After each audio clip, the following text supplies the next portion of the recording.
Mesdames, Messieurs, bonsoir, bienvenue sur les antennes des Caisse Média. Nous avons annoncé ici dans le DMV depuis quelques mois que nous allons, n'est-ce pas, célébrer la 3e édition du Big African Gala Night, ici même dans les États-Unis, un événement culturel qui rassemble tous les Africains ressortissants dans le DMV, en général ceux qui peuvent, n'est-ce pas, participer venant dans tous les States des États-Unis.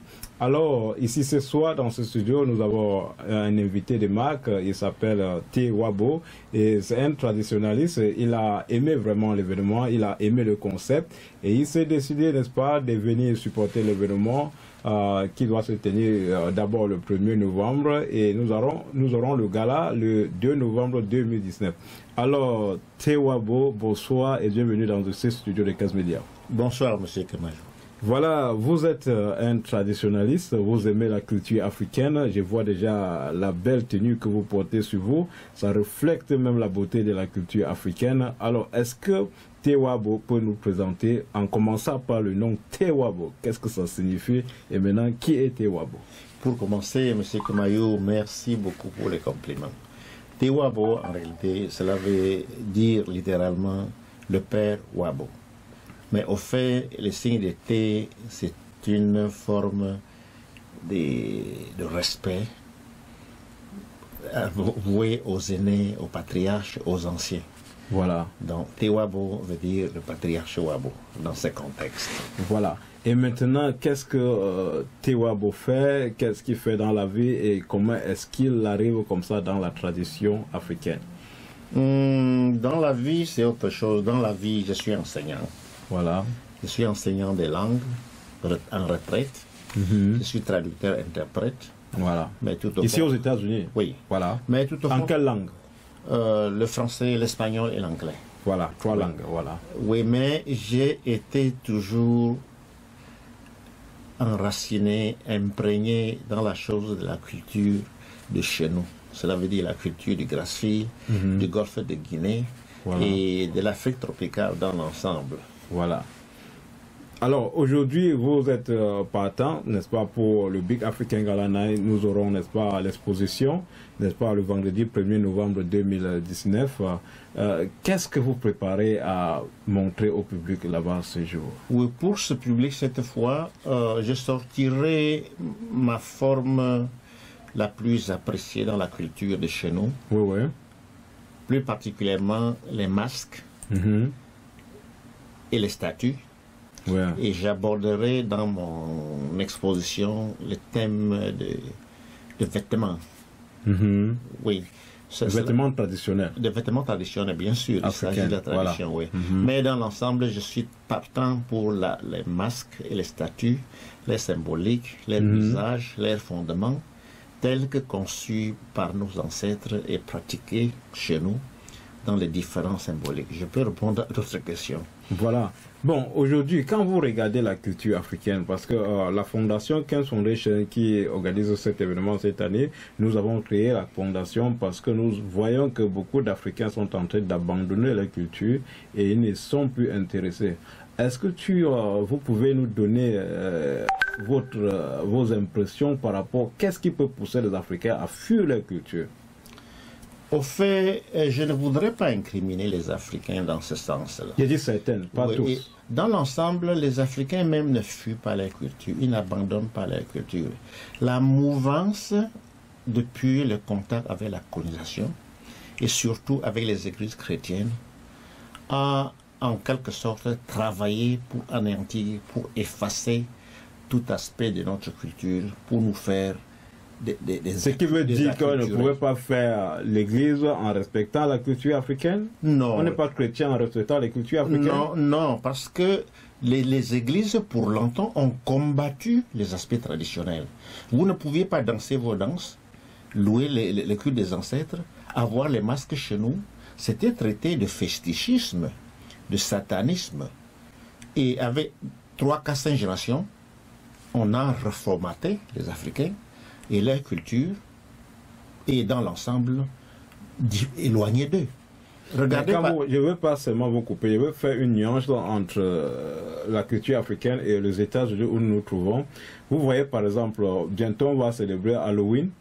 quand on fait tous ces masques-là aussi, c'est même férié aux États-Unis, est-ce que vous pouvez un peu balancer ça avec la culture africaine? Oui, je voudrais bien balancer avec l'africaine, mais cette culture qui représente l'Halloween, c'est une résurgence du passé.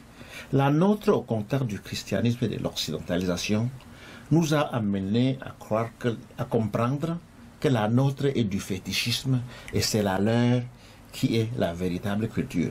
Heureusement qu'il y a eu une tendance qui a survécu et des gens comme M. Kemayou qui aujourd'hui parlent de l'art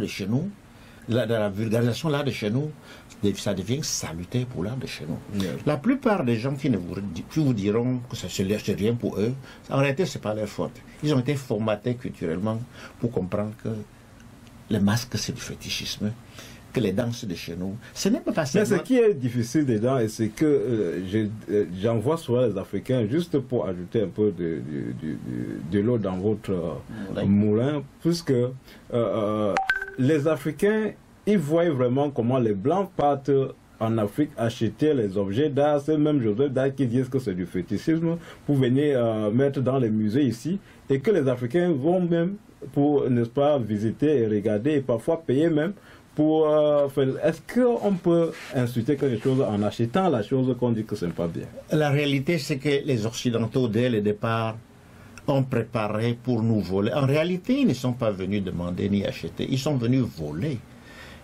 Beaucoup d'objets d'art sont revendiqués des musées occidentaux vers les retours originels en Afrique. Le malheur, c'est que... C'est à la demande des Africains? Non, c'était volé, c'était de fort, c'était brûlé. C'est maintenant, il y a eu heureusement une poignée d'Africains, comme vous, qui sont en train de former les Africains à pouvoir comprendre que les richesses ne peuvent être que la leur, et même à revendiquer les objets, les reliques qui se trouvent dans les musées de Smithsonian, Berlin, Louvre à Paris, etc. Donc il ne faut pas d'emblée en vouloir beaucoup aux Africains. Ce n'est pas seulement dans l'ensemble de la culture, c'est tout ce qui contribue à faire de l'homme dans un espace géographique donné. C'est leur langue, c'est leur danse, c'est leur nourriture, c'est leur croyance, c'est leur système de rituels tels que le mariage, les funérailles, etc. Combien d'Africains ont tourné le dos à la façon de se marier chez nous, de faire les funérailles chez nous, de croire en Dieu chez nous? Donc vous êtes comme ça un maillon qui contribuera à faire à ce que nos enfants ne soient pas plus perdus que nous. Voilà. Et à cela, je vous tire vraiment chapeau. Ouais. Je me joins à vous et on va chercher d'autres pour qu'ensemble, on essaye de remettre, de reformater les Africains vers leur propre culture. Voilà. Pour cette occasion, comme je vous ai dit, et surtout depuis que je suis aux États-Unis, je fais des expositions de masques et d'objets d'art et je fais surtout en plus des exposés sur les différents thèmes. Par exemple, la fonction de l'art, la fonction de masque chez nous, le symbolique des colliers, le symbolique de l'apparat, des tenues vestimentaires. Chaque chose a une signification que nous avons perdue, heureusement à moitié. Voilà. Parce qu'avec votre œuvre, ce que vous faites, nos enfants devront pouvoir accepter les choses. Regardez les Asiatiques. Ils continuent à parler la langue. Ils sont pas aussi chrétiens que ça. Ils sont bouddhistes. Ils sont théoïstes, ils sont confucistes, et pourtant ils ont appris le français, l'anglais, les autres, c'est comme nous.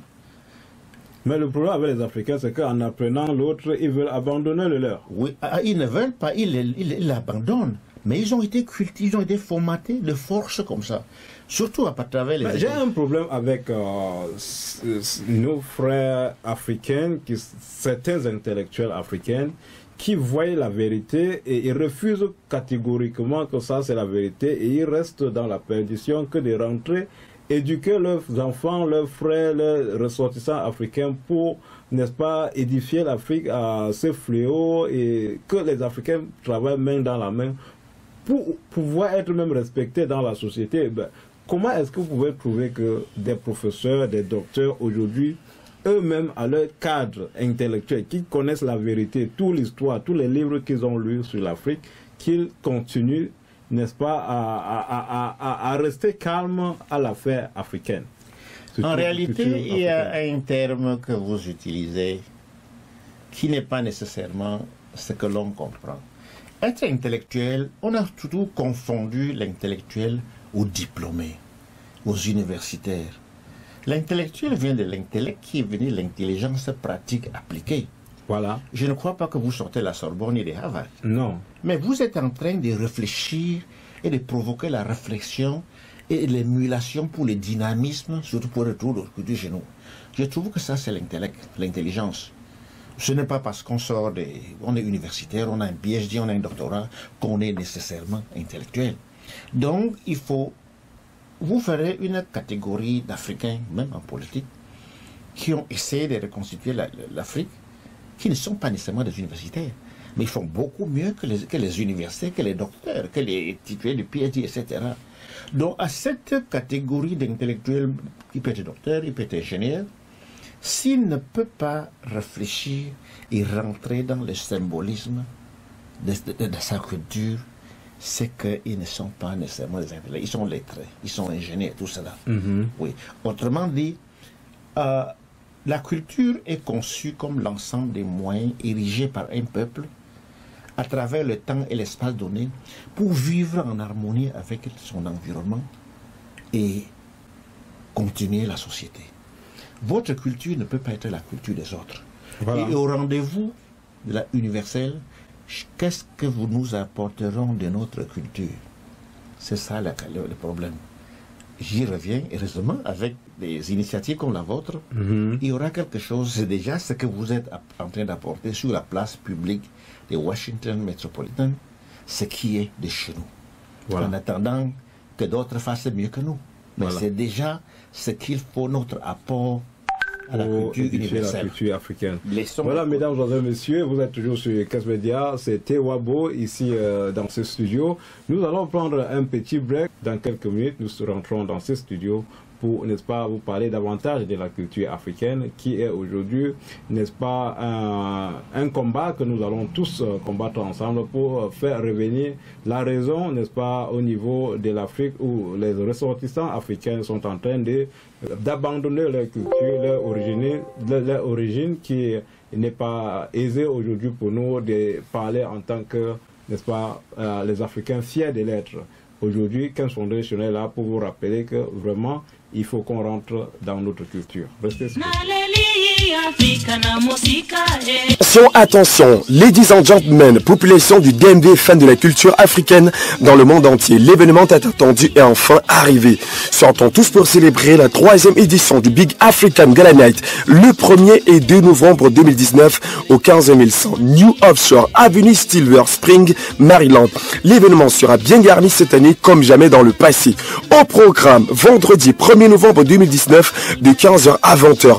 Exposition et vente des tenues africaines, présentation, fashion show et l'avant-première du tout premier film de Bruno Kemayou, La tombe abandonnée. Samedi 2 novembre 2019, soirée de gala garnie des artistes de haut calibre, reconnaissance des hommes positifs pour le développement social camerounais, ivoirien, nigérian, togolais, centrafricain, sénégalais. Toute l'Afrique est attendue à ce grand événement africain. Ticket d'accès régulier $50, Silver VIP $75, Gold VIP nourriture et boissons inclus $100. Studio de photos de haute qualité, tenue exigée purement africaine. Contact 240 832 2307 301 828 09 19 443 898 22 05. Cet événement est proposé par Ken Foundation. Que l'amour et la paix soient avec vous.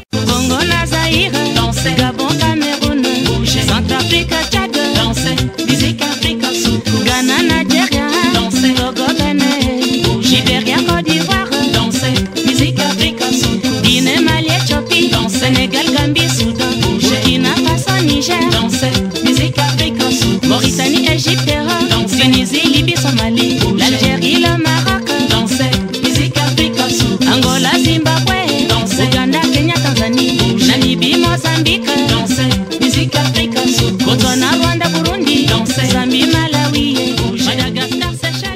bonsoir. Encore une fois de plus, nous sommes de retour dans ce studio. Nous avons toujours notre invité de marque, Tewabo, qui aujourd'hui est venu, n'est-ce pas, supporter l'événement du Big African Gala Night, un événement qui se célèbre ici, n'est-ce pas, une fois l'année dans le DMV area. Alors, Tewabo, on parlait, n'est-ce pas, de l'exposition qui va se dérouler du côté de 15100 New Hampshire Avenue, Silver Spring, Maryland.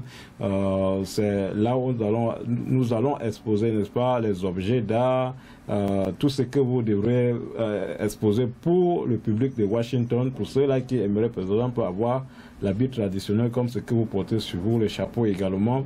Est-ce que vous pouvez nous décrire un peu ce que vous avez à préparer dans vos bagages? Comme je disais tout à l'heure, je vais me limiter essentiellement aux masques et aux statuettes et un peu dans les vêtements traditionnels, comme ce que j'aborde en ce moment-ci. Yeah. Donc, une seconde, gars. Attends. Donc, quand vous voulez limiter dans les masques, quel type de masque vous exposez? Comment est-ce que vous présentez ces masques-là? J'ai choisi dans les panoplies des masques de chez nous. Quand je dis de chez nous, c'est les masques du Gracie, c'est les masques de l'Afrique tropicale. Depuis le Kenya jusqu'au Sénégal, dans la bande de l'Équateur. Ce qu'il y a de plus symbolique et de plus représentatif pour l'Afrique.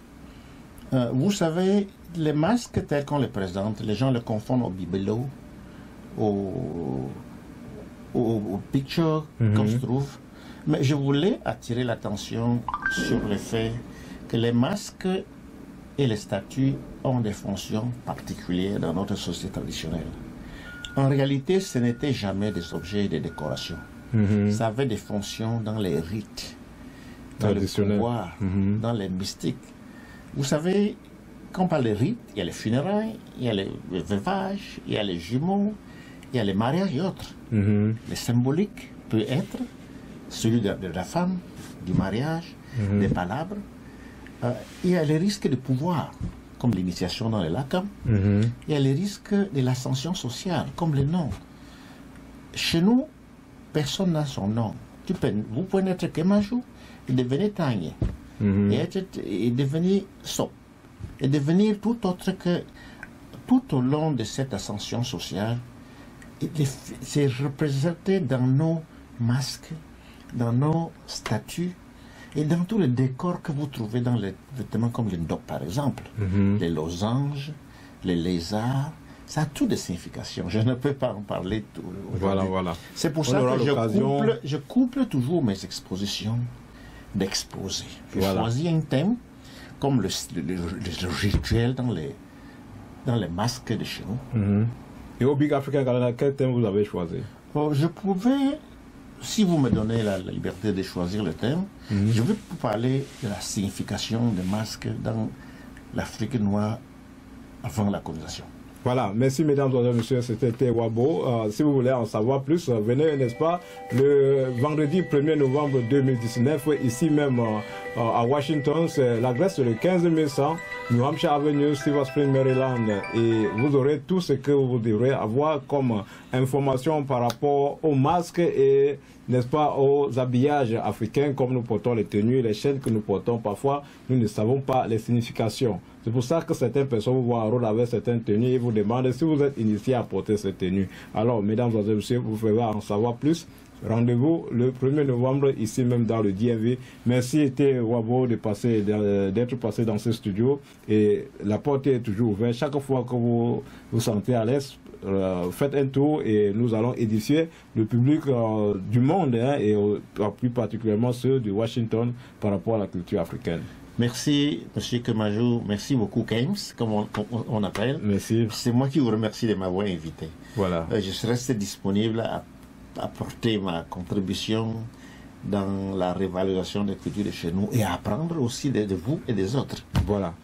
Merci, mesdames et messieurs. Restez scotchés. N'oubliez pas de partager la vidéo et surtout, achetez vos tickets pour passer à l'événement. Pour ceux qui aimeraient avoir le ticket de l'événement, nous avons les tickets de $50 pour les réguliers, $75 pour les Silver VIP et $100 pour le Gold VIP. Et tout le monde aura, n'est-ce pas, sa place. C'est un événement pour nous tous. Que vous avez le ticket de 50 ou 75 ou 100, quand vous êtes dans le building, tout ce qui se passe, c'est avec vous. Mesdames, Messieurs, merci d'avoir regardé et rendez-vous pour la prochaine fois.